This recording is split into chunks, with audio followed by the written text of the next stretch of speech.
Okay, it's day 3 of the silly battery resurrection attempt, and things have taken a slight turn for the worst here. Yesterday I discharged the battery for 4.5 hours into the lamp, and when I terminated it at 4.5 hours there was 9.7 volts.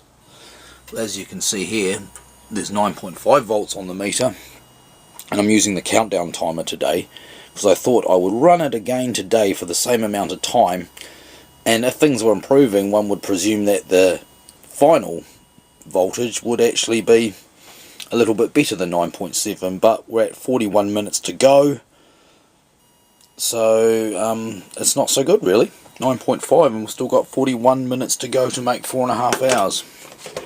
Might as well take an amp reading. 3.23. Now, there's a couple of excuses for this that don't rely on criticising the battery. One is that I didn't have the battery charger on it for as long as I did before the first discharge. I only had it on, I reckon, for about 8 hours. But I discharged this for about 4.5 hours at 3.4 amps, and presumably this is a 2 amp. Well, it says 2.5 amps, but I know it pulses, so it's not always 2.5 amps, but presumably this is a 2 amp charger, and I had it on for 8 hours or so, so one would have assumed that that would have put every little bit of charge that was taken out of this battery back in, and possibly then some. Or maybe it did, maybe it didn't. This is not very scientific. I mean, if I was going to be all scientific about this, I'd have a joule meter on the charge and the discharge, wouldn't I? But besides that, anyway, this is just empirical stuff. And we've charged up the battery and we're discharging it. It doesn't look quite so good, so I'll probably do this once more now. In 40 odd minutes, when I terminate this, I'll let it sit for a little bit, and then I'll put the charger back on and leave it on for over 12 hours and run this once more and see what happens. But of course, this is one of the ways and I say we because I guess there is a group of us, a certain group of people out there that are like battery enthusiasts, I guess. Well, solar power, batteries, inverters, all that kind of thing. And sooner or later, like I said in the blurbs for this series of videos, most of us attempt to resurrect batteries in ways like this, and often the first port of call is like what I'm doing over here with this one, a desulfator, either a commercial or a homemade one, like this one down here actually. And then the next thing we try is cycling,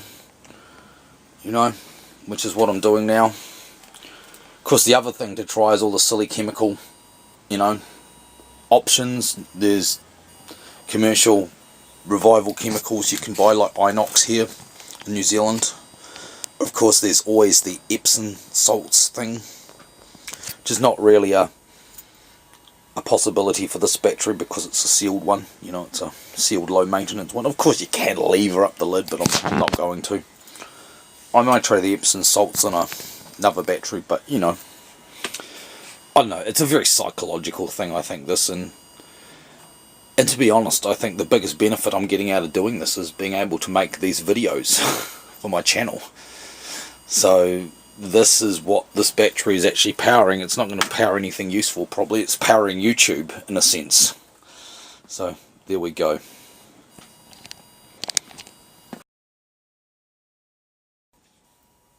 Okay, 9.4 volts with 1 minute showing on the countdown timer, so that means about 2 minutes left before I terminate this. The countdown timer will go off, and that will be a signal for me to stop my rambling. Current, I'm still getting 3.29, 3.3. Watts dropped off a little bit due to the voltage drop, of course. Slightly disappointing result.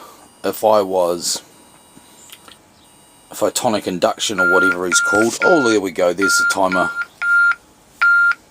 There we go.